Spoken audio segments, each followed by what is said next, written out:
Shalom, bienvenidos a Vía Haftaj Israel, una frase hebrea que significa amarás a Israel.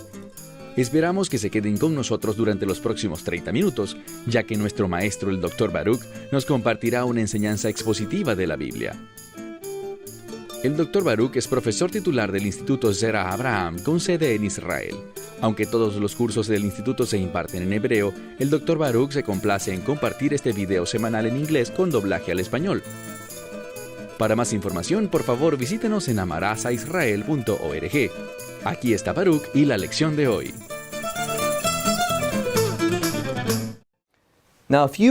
Si ustedes son sabios, van a querer ser estudiantes de la Escritura. Y para poder ser un buen estudiante, deben aprender los principios para interpretar la palabra de Dios. Cuando vemos la Biblia y nos fijamos bien en ella, encontramos que hay pistas que la palabra de Dios nos da para enseñarnos revelación bíblica. Y eso es exactamente lo que vamos a encontrar en el comienzo de nuestro estudio de hoy. Saquen sus Biblias y busquen conmigo el último versículo del Evangelio de Juan, capítulo 7. Juan, capítulo 7. Y seguro algunos de ustedes pensaron que se nos acabó el tiempo y simplemente no llegamos a ese último verso, pero ese no fue el caso. Yo quería guardarlo para mostrarnos una importante verdad bíblica, para que podamos llegar a una revelación divina. Verán, en el texto original no existía división por versos. No estaban enumerados o separados por capítulos. Todo era una obra completa. Así que cuando lo dividimos en capítulos y versículos, estamos poniendo pensamiento humano en estas divisiones. Para poder seguir el texto con facilidad, esos versos y capítulos son necesarios, pero entiendan que no son perfectos o no son inspirados por Dios. ¿Por qué digo esto? Veamos el verso 53 en el final del capítulo 7. Aquí leemos: y cada uno se fue a su casa. Entonces, después de esta enseñanza que Yeshua dio, lo que nos dice la Escritura es que cada persona se fue a su casa. Todo el mundo. Pero aquí está la clave. Ahora vamos al capítulo 8. Pero, y esta es una palabra importante, es para mostrar una diferencia, una dicotomía, algo que es inusual. Algo que está en conflicto con algo que fue establecido previamente. Así que todos los demás se fueron a casa, pero Yeshua no. Es para hacerlo diferente y único. ¿Por qué? Pero Yeshua subió al Monte de los Olivos. El Monte de los Olivos es un lugar único, espiritualmente hablando. A lo que me refiero es que tiene ramificaciones espirituales. El Monte de los Olivos en el judaísmo, con base en lo que dice Zacarías capítulo 14. Y recuerden, hemos hablado de cómo en el Evangelio de Juan capítulo 7, la principal pista hermenéutica, es decir, la pista clave para ayudarnos a entender e interpretar lo que se está diciendo en Juan capítulo 7, es esta fiesta. Y ese es el caso para la mayoría del Evangelio de Juan, las fiestas de Israel. Así que ahora que hemos hablado y hecho referencia en la última parte del capítulo 7 a este gran día de la fiesta, esta agua viviente de la que hemos hablado, que es el Espíritu, todo eso se encuentra como lo hablamos en Zacarías capítulo 14. Y aquí nos encontramos con Yeshua en el Monte de los Olivos. Y también encontramos en el libro de Zacarías capítulo 14 que el Monte de los Olivos juega un importante papel. Finalmente, cuando el Mesías regrese, no en su primera venida, sino cuando regrese, recuerden lo que el libro de Hechos nos dice. Cuando Yeshua ascendió a los cielos, y hubo una referencia a esto en la última parte del capítulo 7. Cuando Yeshua asciende a los cielos, nos es dicho por ángeles que Él volverá de esa misma manera y a ese mismo lugar. Así que tenemos esta expectativa, que cuando regrese el Mesías, Él vendrá al Monte de los Olivos. Y sabemos, gracias a Zacarías 14, que habla acerca de los últimos días y nos dice que el Mesías llegará al Monte de los Olivos. Así que nos habla acerca de su singularidad. Todas las demás personas regresan a casa, pero Yeshua va al Monte de los Olivos. Lo que debería venir a nuestras mentes al hablar de Zacarías 14 y del Monte de los Olivos es el Mesías. Entonces, esta es una pista hermenéutica para ayudarnos a entender, si es que aún no lo hemos hecho, quién es este Yeshua, que es el Mesías. Leamos de nuevo capítulo 8, verso 1. Pero Yeshua subió al Monte de los Olivos y luego temprano pasó por el templo. Es decir, entró en el templo y toda la gente fue con él. Cuando escuchamos esta expresión, toda la gente fue con él, ¿ustedes pensarían que es eso 100% exacto? ¿Piensan que todas las personas del mundo estaban allí? Obviamente no. ¿Piensan que todos los judíos estaban allí? Probablemente no. No cabrían. ¿Por qué dice entonces que todo el pueblo o toda la gente? ¿Cuál es el propósito? Recuerden que la Biblia es literatura espiritual, inspirada por Dios, escrita de una manera única para transmitir verdad a nosotros. Así que cuando vemos en la Escritura que dice, Yeshua estaba aquí enseñando, y eso es lo que va a hacer, y toda la gente estaba allí, lo que significa es esto: lo que está pasando, lo que está siendo revelado, lo que Yeshua está compartiendo, el evento que toma lugar, todo el mundo tiene que entenderlo. Tiene relevancia para todos. A eso se refiere cuando nos dice toda la gente fue con él y él se sentó y les enseñó. Entonces, él estaba dando revelación, y lo que encontramos aquí es algo único.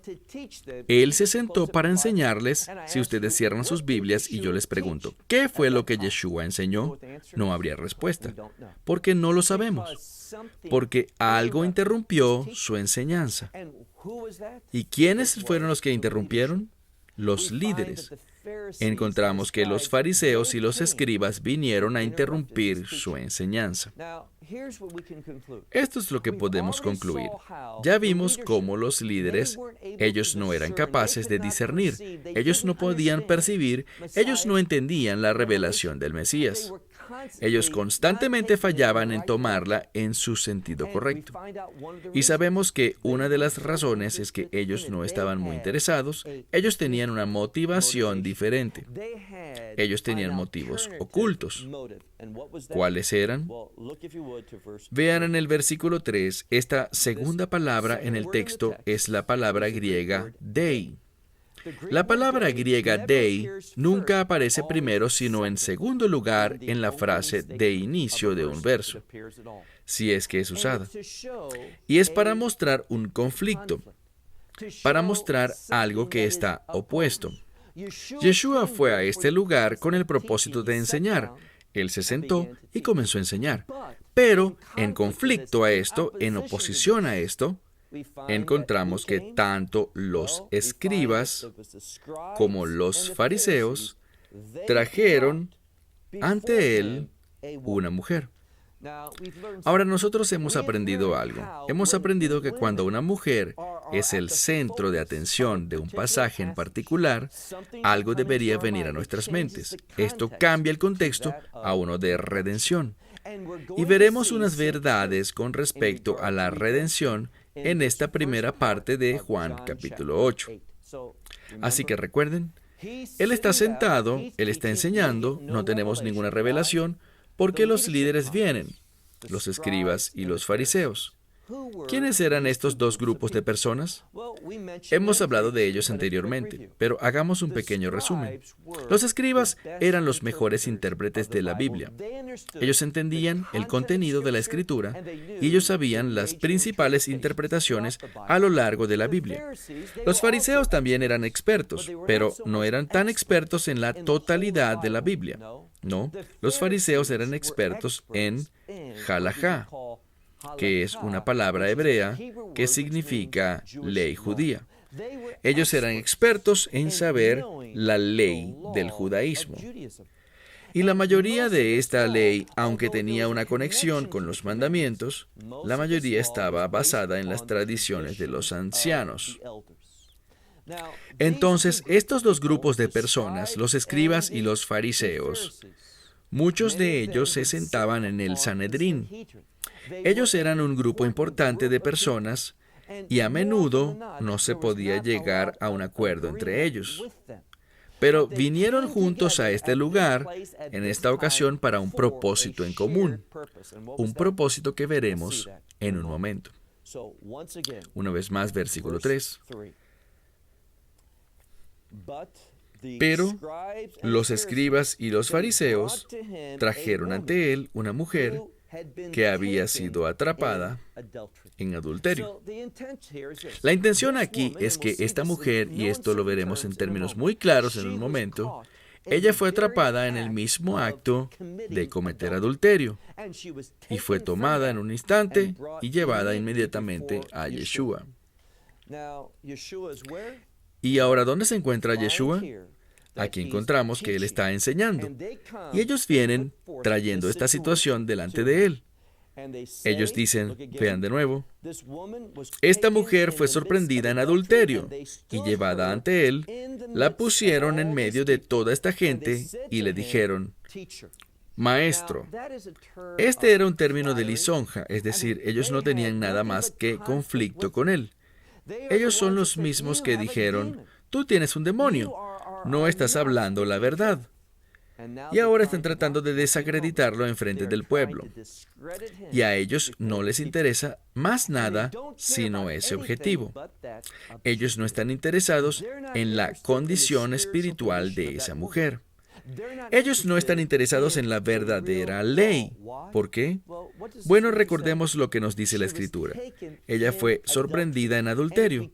Y si seguimos leyendo más adelante del verso 4 dice, Maestro, esta mujer, ella fue sorprendida. Y luego usa una expresión en griego que significa en el acto mismo del adulterio. Ahora, si ese fue el caso, ella no lo estaba haciendo sola. Tenía que haber un hombre culpable con ella. Sabemos esto, que si una mujer comete adulterio, el hombre también es responsable. Y de la misma manera, si el hombre comete adulterio, la mujer también es responsable. Bíblicamente, estas dos personas debieron haber sido traídas ante Yeshua, si es que iban a tener algún tipo de juicio verdadero. Pero el hombre, él no está allí. ¿A qué se debe eso? Bueno, ella probablemente tenía una mala reputación y ella probablemente, como lo vemos aquí, era culpable. Pero ellos no querían justicia. Ellos no estaban interesados en utilizar los mandamientos de manera correcta.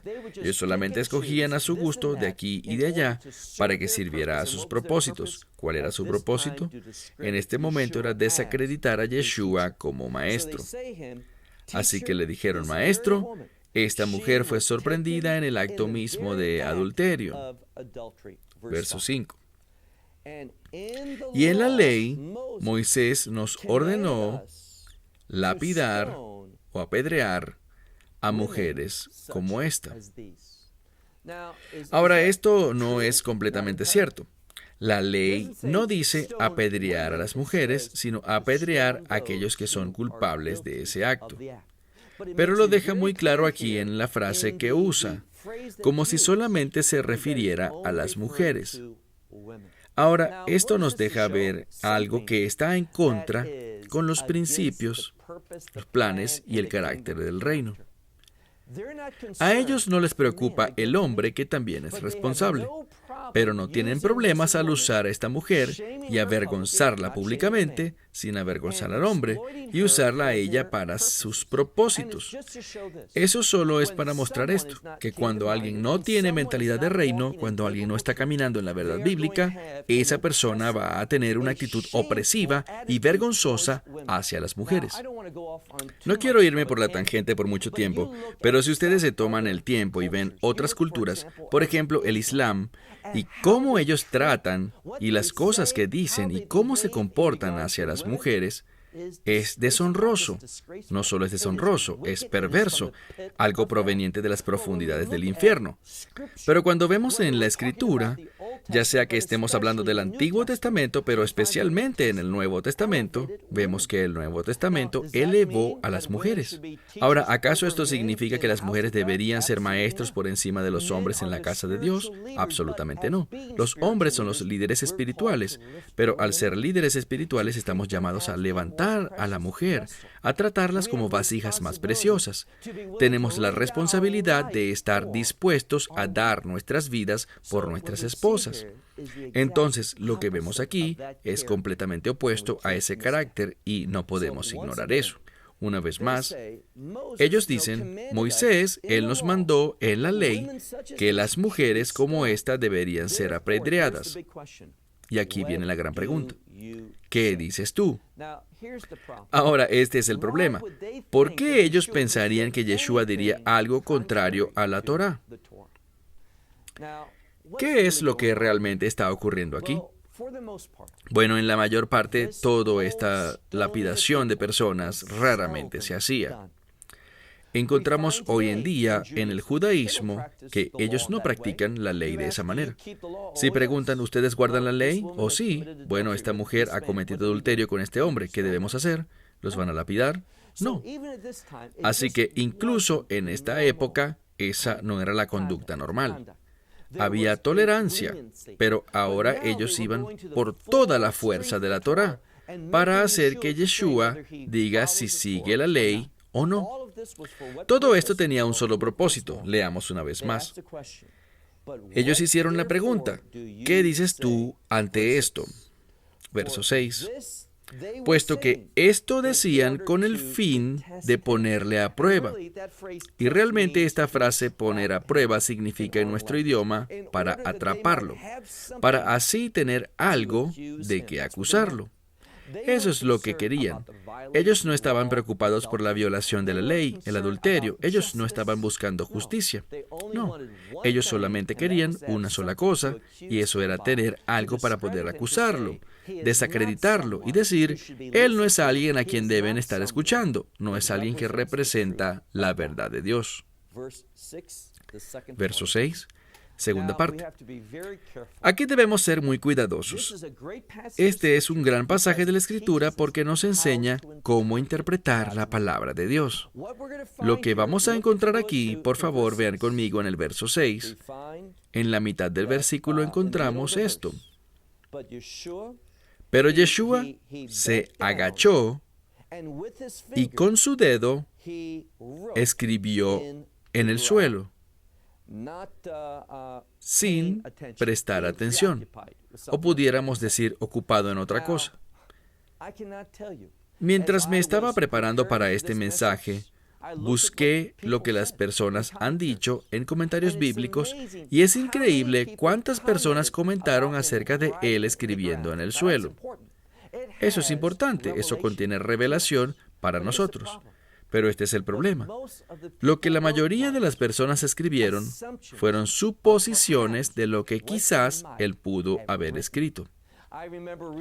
Recuerdo haber leído un comentario que decía que él estaba escribiendo los nombres de los individuos que se encontraban allí y que habían cometido adulterio con esta mujer. Ahora, ¿acaso sabemos eso? No lo sabemos. Entonces, ¿por qué hacer especulaciones sobre la Escritura? ¿Por qué hay que pensar en lo que él pudo haber escrito? Nosotros no sabemos eso, así que no hagan comentarios de las cosas que la Escritura no dice. Cuando nos aventuramos a adivinar y suponer lo que él pudo haber escrito, nos perdemos la revelación de la Escritura.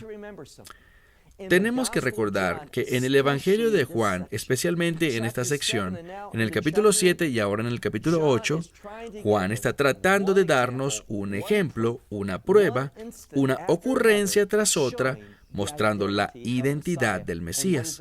¿Cuál es esa identidad? Que Él es el Hijo de Dios. Eso nos habla acerca de su divinidad. Déjame hacerle una pregunta.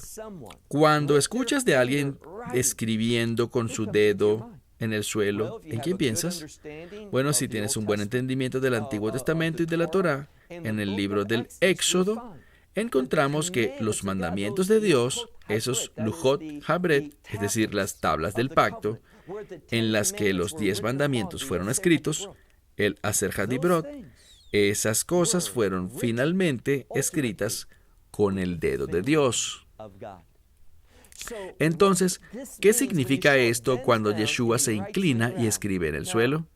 Ahora de nuevo, si tú has estado en Jerusalén y si ves, es decir, no había llovido aún, ellos estaban orando por lluvia en el contexto, pero no hay lluvia. Este sería el tiempo más difícil y con más sequía del año, antes de que lleguen las primeras lluvias. Y para escribir en el suelo, es decir, es casi como cemento. El terreno es muy duro. No hay arena allí. No hay nada parecido. No se puede escribir. El hecho de que él estaba escribiendo allí nos revela algo. Y esta es su identidad. Es una referencia que debería provocar que nuestra atención vuelva hacia el libro de Éxodo, cuando Dios escribió la ley con su dedo. ¿Qué era lo que él estaba tratando de compartir con la gente? Su identidad. Y ellos estaban tratando de atraparlo. Ellos estaban tratando de desacreditarlo. Ellos estaban colocando una trampa para evitar que él siguiera siendo escuchado por otros. Y lo que él dice cuando escribió en el suelo con su dedo, él estaba dando un ejemplo de quién es él, Dios, entre ellos. Continuamos leyendo. Veamos el verso 7. Después de hacer eso, él continuó haciéndolo y ellos siguieron preguntándole. Y finalmente, ¿qué dice a mitad del verso 7? Se levantó y le dijo a ellos, aquel que esté sin pecado, sea el primero en tirarle una piedra a ella.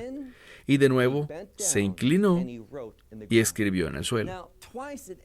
Ahora vemos que hace énfasis a esto 2 veces. ¿Por qué? Se enfatiza que él escribe en el suelo con su dedo para hablarnos y mostrarnos su identidad. ¿Y quién es él? Dios. Y dice, quien sea que esté libre de pecado, que sea el primero en lapidarla. Todo esto se trata del comienzo del juicio. Hemos aprendido un principio. Él no está diciendo, ustedes no pueden hacer eso, o que eso está mal bíblicamente hablando. Lapidará a alguien que ha cometido adulterio. Eso es lo que dice la ley. Pero lo que trata de decir es, ¿quieren que comience el juicio? Entonces que aquel que sea sin pecado lo haga. ¿Quién podría ser ese? Nadie. Está diciendo esto. Si quieren que el juicio comience, que comience. Pero tendrá que empezar con alguien que no tenga pecado. ¿Quién es el único en la última instancia que estaría libre de pecado? Él mismo. Y Él es quien debe juzgar. Pero Él no vino a este mundo la primera vez para juzgar. El tiempo del juicio no ha llegado. Ese no es su propósito en esta primera venida.